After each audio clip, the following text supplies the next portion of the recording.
All right, continuing our discussion of the central limit theorem. In the last video, I showed that the mean of the sample means is equal to the population mean. I did that with an example and an algebraic proof. In this one, though, we're going to talk about the standard deviation. Now, the standard deviation of the sample means is different.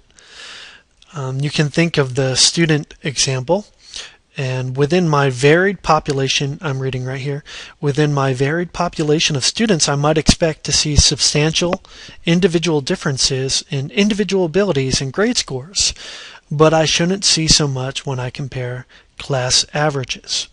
When I compare my class averages, I should see significantly less variation among them, as I am no longer comparing distinct individual traits, but the homogenized traits of a group. What do I mean by that? Okay, I think it's pretty clear, but perhaps it's not. When you have a group of students, say you have two students sitting next to each other. One student, let's say Sally. Sally has an A. Right next to her in the next seat, you have June, and she has an F. That kind of thing is completely possible, and it's even probable. You can have a lot of variation between students. However, let's say I have a 1 o'clock class and a 2 o'clock class, and I'm teaching in the same year using the same methods.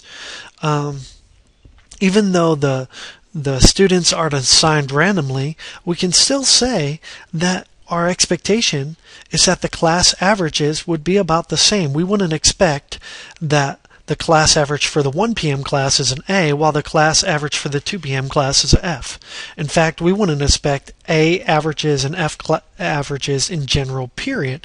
You might see an A average if you had a very small class of very talented students.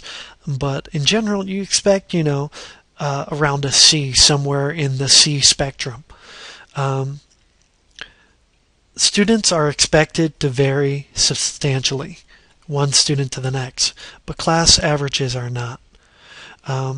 This example points to the fact that the central tendency of the samples should more closely approximate the central tendency of the population it was drawn from.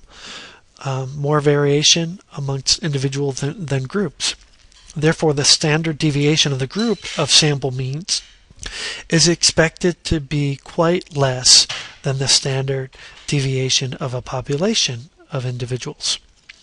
In fact, when all the possible samples of size n are drawn from a population of size big N, if the standard deviation of the population was sigma, then the standard deviation of the sample means, called the sample error, is the population standard deviation divided by the square root of the sample size.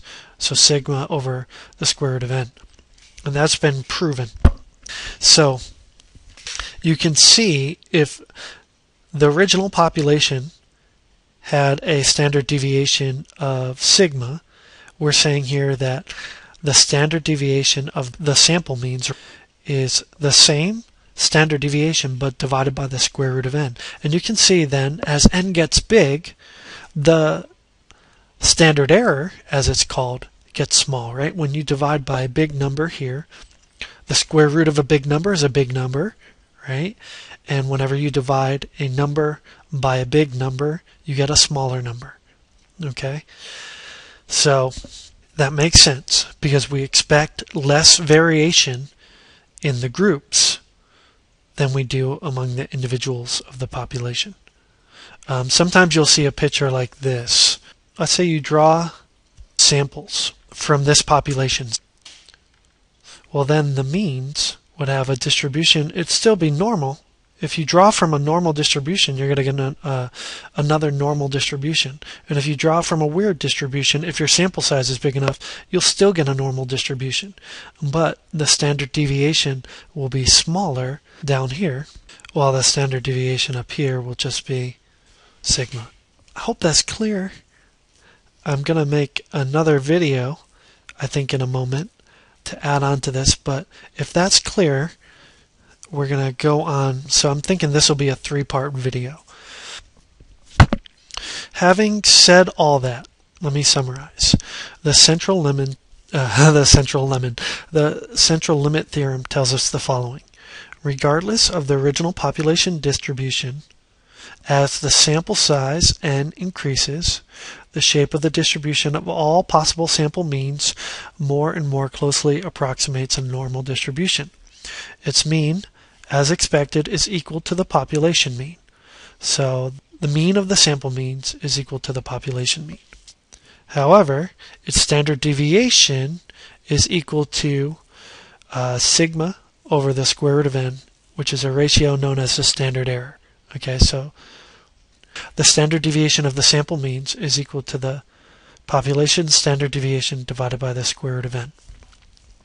Okay, if the original distribution is normally distributed, then we know any complete distribution of all possible samples taken from it will be normally distributed as well. The sample size does not have to be large if the population is known to be normal.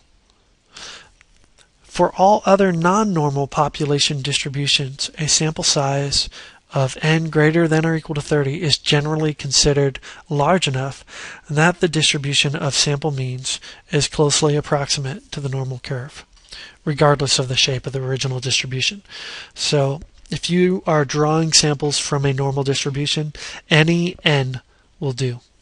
However, if you do not know the shape of the original distribution and you do not know that it was normal, you have to have n greater than or equal to 30 to use the central limit theorem. Therefore, when sampling from a population with a distribution of unknown shape, to be on the safe side, a sample size of at least 30 is required to use a standard normal curve to find probabilities and areas under the curve. So if you want to work with a z-score, you have to have either a normal population, a normally distributed population, or a sample size of at least 30. So let me go down here. This is in your book. It's on page 335. Now you have two different formulas. This is the formula we started with in chapter 6, and this is the formula that is related to the central limit theorem. This one is used to gain information about individual data values when the variable is normally distributed. This one down here is used to gain information when applying the central limit theorem about a sample mean.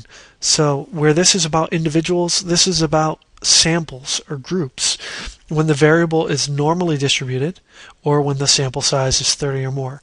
So if I ask you the probability that an individual in a group has a certain value or more or less or whatever, then you're using this formula here.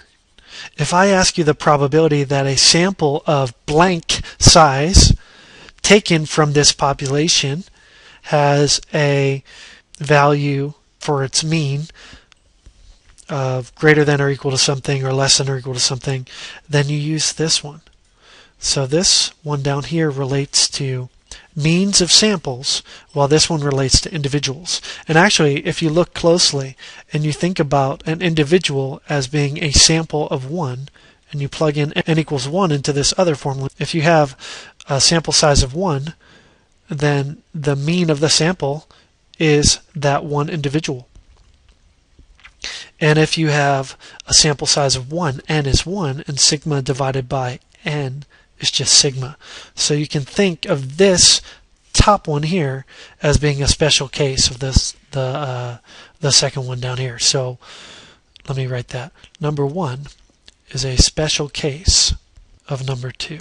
All right, I'm out of time, so I'm going to do some problems now in video 3. Bye-bye.